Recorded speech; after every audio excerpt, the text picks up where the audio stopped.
Salut à vous tous, ici Jeff Rose.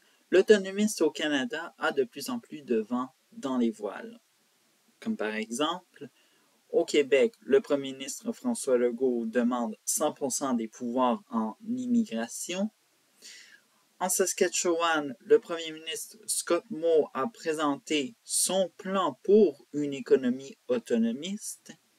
Et finalement, l'Alberta, la nouvelle première ministre Danielle Smith persiste et signe avec sa loi sur la souveraineté, bien sûr.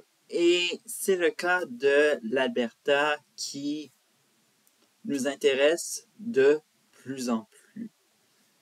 Tout ça. Bref. Alors donc, évidemment, qu'est-ce que cette loi sur la souveraineté? C'est ce qu'on aimerait tous savoir et en une phrase, c'est compliqué à suivre. Car, en premier présenté comme une loi qui était une loi très radicale, disant que on ne va pas appliquer telle loi fédérale. On songe par exemple à la taxe sur le carbone qui fait beaucoup jaser dans la région des prairies. On a également évidemment la Cour suprême du Canada qui est dans cette mire évidemment. Mais finalement après, c'est pas ce que on avait finalement. Il y a eu un changement, un remodelage de cette loi sur la souveraineté. Et à la suite, en conférence de presse, suite à la sermentation de Danielle Smith en tant que première ministre de l'Alberta, elle dit que sa loi va se plier sur les lois envers la Cour suprême du Canada. Mais bref, un dossier qui reste, qui sera à suivre et qui sera suivi sûrement avec beaucoup d'engouement pour la saison automnale de l'Assemblée législative en Alberta. Mais la question est, et elle est très importante, si la loi sur la souveraineté sera adoptée avant les élections en mai 2023, parce qu'il ne faut pas l'oublier, Danielle Smith ne sera que première ministre peut-être pour quelques mois. On ne le sait pas trop, mais bref, il faudra que, évidemment qu'elle n'a pas le droit à l'erreur, car si, par exemple, on pourrait prendre des questions que si sa loi se rend à un vote quoi que ce soit en chambre de l'Assemblée législative albertaine et que malheureusement il n'obtient pas tous les appuis nécessaires, qu'est-ce qu'on fait? Et c'est ça le problème, évidemment. On se rend dans quelque chose de très compliqué pour facilement donner un à l'opposition officielle qui est le nouveau Parti démocrate de l'Alberta. Et tout ça. Évidemment, comme vous l'avez vu, ça soulève beaucoup de questions. Même à l'extérieur de l'Alberta, les médias s'en sont passionnés. Parce que, mon Dieu, c'était tellement un bel argument pour remporter la course à la chefferie du Parti conservateur uni et tout ça.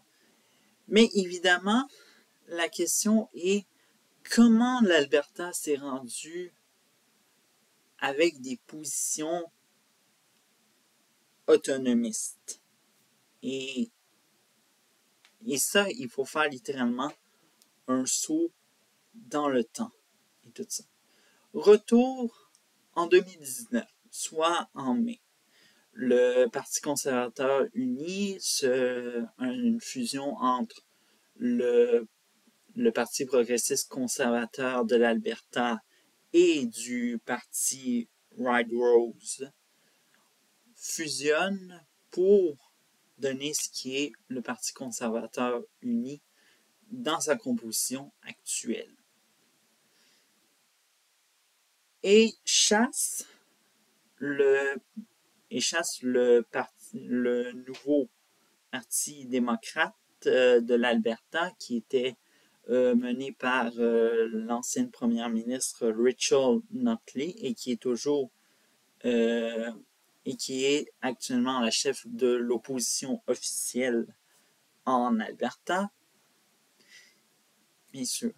Mais évidemment, c'est encore plus gros, évidemment, parce que la question de l'énergie est beaucoup revenue dans la campagne électorale en 2019 en Alberta. Et elle est revenue de plus en plus si on voit en octobre 2019 les élections fédérales, évidemment. Les provinces des prairies deviennent de plus en plus en colère, se radicalisent et où se réfugient-ils?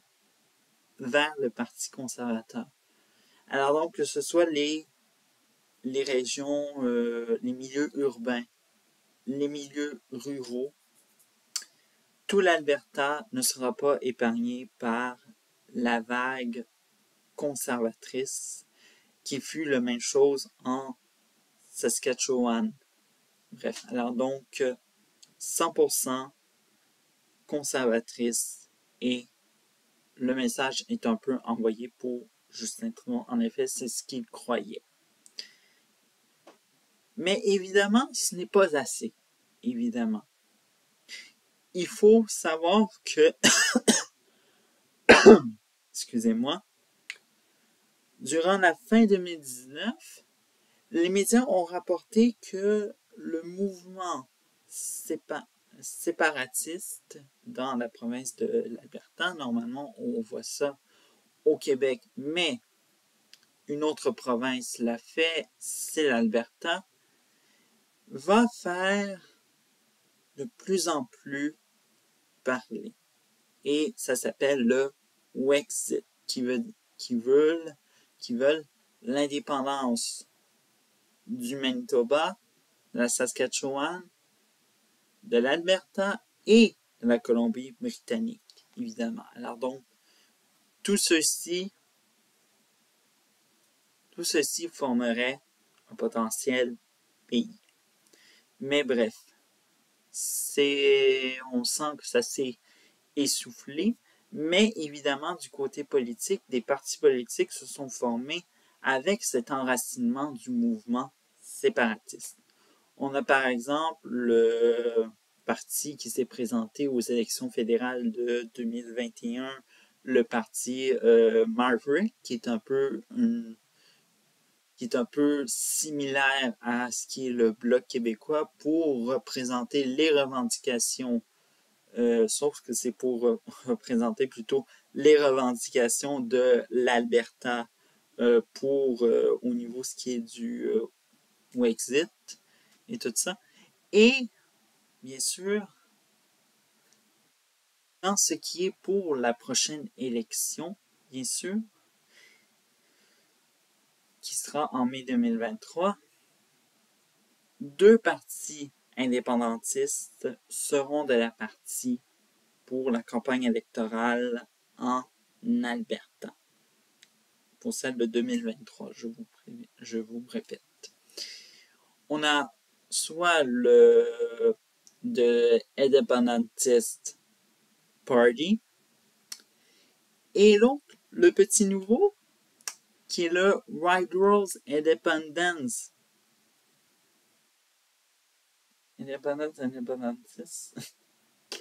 Bref. Et tout ça. Alors donc, ces 2 partis s'inscrivent dans la continuité du mouvement séparatiste en Alberta et bien sûr de la déstéréotypation, je ne sais pas si ça existe, c'est tout ça. Alors donc, j'ai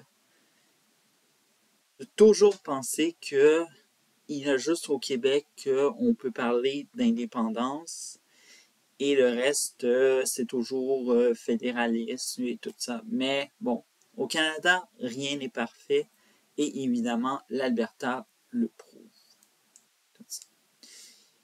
Et depuis 2021, on sent que, évidemment,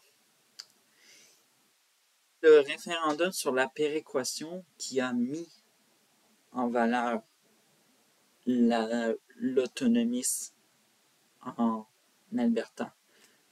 Et puis, bien sûr, ça donne en même temps, et l'autonomisme, ça donne un pouvoir assez avantageux.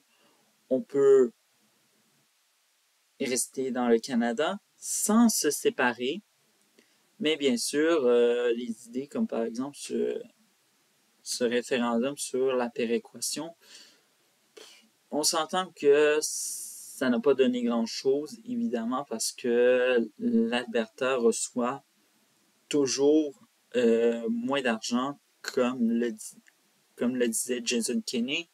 Le Québec reçoit plus que l'Alberta. Mais bref, et tout ça. Bref.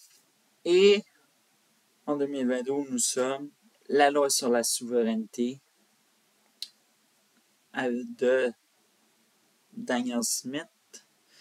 On ignore où on s'en va, évidemment.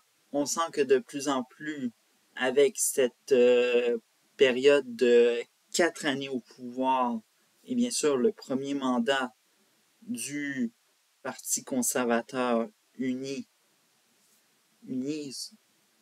sous Jason Kenney et Danielle Smith, on sent qu'il y a eu beaucoup de